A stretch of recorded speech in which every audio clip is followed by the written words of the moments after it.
VigilanteWilliamson here with a very simple question, and that is, what should happen next with Sam Darnold and the Minnesota Vikings? Before we get into this, I have to account for the fact that I have a bias. I am a diehard Lions fan. And I say diehard, I remember Charles Rogers, I remember Matt Millen, I remember 0-16, I remember Dan Orlovsky getting his safety out the back of the end zone. I've been there for that long, right? So I want the Lions to do well, but I do have another bias. I'm also a Michigan fan, so I want JJ to do well. So I'm going to have this video. I'm going to do this video, which in many ways is a preview of the quarterback video I've been promising, and I will get to hopefully soon, hopefully next. I do want to talk from what I genuinely believe to be the best interest of the Minnesota Vikings and Sam Darnold and JJ going forward, but I do have these biases. They may pop up in my analysis and in my talking points. So if they do, I genuinely apologize, but I want to account for them because I do want the Lions to obviously win a Super Bowl, because I never thought it would happen in my lifetime. I was convinced it wouldn't. So now that we're on the cusp of it, I want it to happen. But all that aside, I still want Minnesota to do well. And I have this to say, going back to the Lions. If you're telling me that if Sam Darnold had beat the Lions a couple weeks ago now, and let's say they trade places, so they have now the game against Washington, and they win that game, and you're telling me that Sam Darnold would have got a $200 million contract based upon doing well in those games along with the rest of the season, you're telling me the NFL is foolish when it comes to quarterbacks. And Cleveland and amongst other franchises, which I will get into in another video, is a great example of why you shouldn't do that, because they paid $200 million to a prostitute-addicted goon in Deshaun Watson, and they're still paying him, and he still has Achilles injuries, and it's a mess. We have to stop overpaying these quarterbacks. We need to tear these quarterbacks off. That goes to you, Brock Purdy. I know this is basically a preview of that video. I will go more in depth on this concept, but there should be no quarterbacks who haven't proven it making hundreds and hundreds of millions of dollars. It has to stop. It is hamstringing franchises. So if that was Las Vegas's plan, to sign Sam Darnold, do nothing as far as development, that's another issue. We're not developing these quarterbacks, and we're not putting them in good situations to win, and then we're getting mad when we overpay them and they don't deliver. So if that was Las Vegas's plan, it was a bad plan.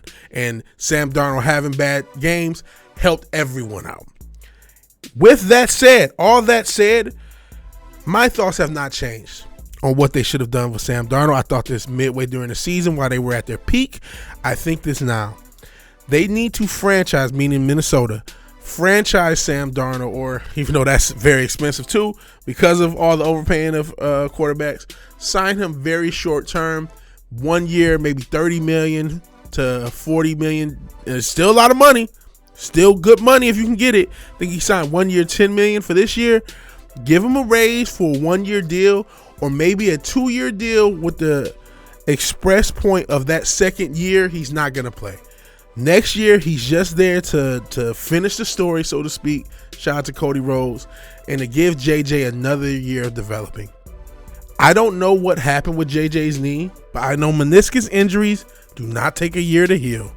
So either there's more wrong with JJ McCarthy's knee, and they didn't want to tell us, or he healed up partway through the season, and because Darnold was rolling, they didn't make a change. I don't know the answer. I don't work for the Minnesota Vikings. I don't know what the answer is.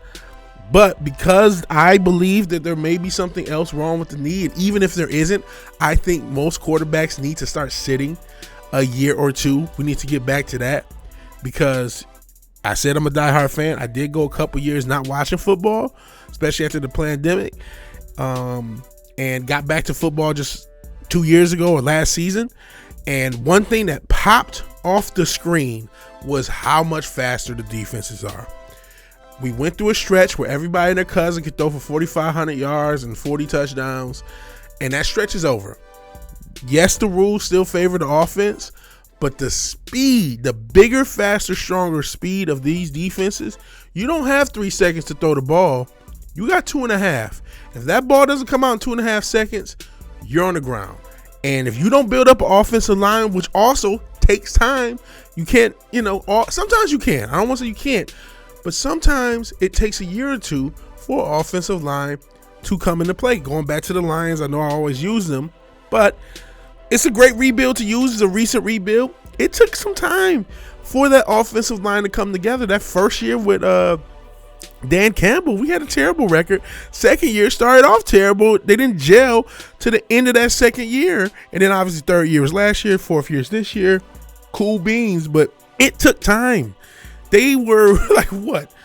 Over the first year and a half, something like 4 and like 20 throughout that, pun not intended. Shout out to the Smokers. I can't do the math that quick in my head.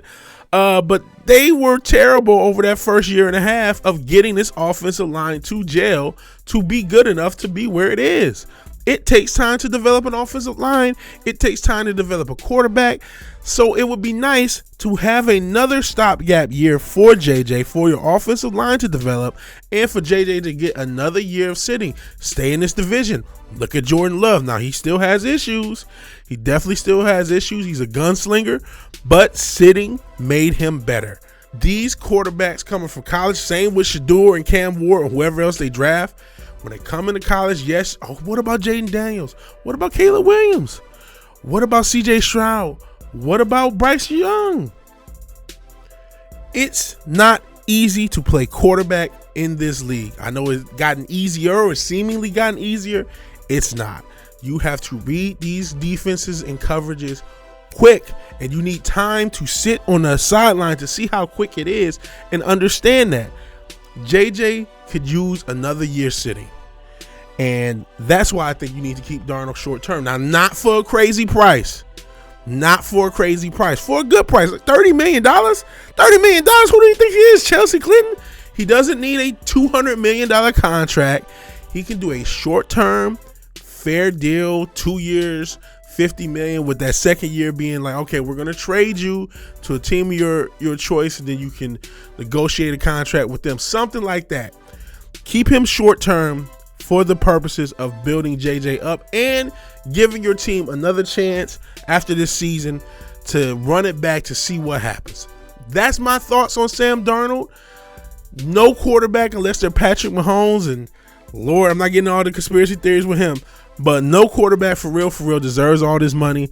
I know we paid Goff, but at least Goff has won a playoff game and gotten us to a fucking conference championship. I mean, you look at Kirk Cousins, Minnesota's former quarterback, and how he fleeced Atlanta. I'll get back into that tomorrow, hopefully tomorrow when I do my video on quarterbacks, but we got to stop overpaying them and stop under-equipping them. We under-equip them. They don't get a good offensive line like we see with Minnesota. They have to rebuild this line. Give JJ some time to develop and understand, maybe heal. I don't know what's going on with his knee. And build around this team so 2 years from now, or whatever you want to say, JJ can take over a ready-built team, and he's in good situation to succeed.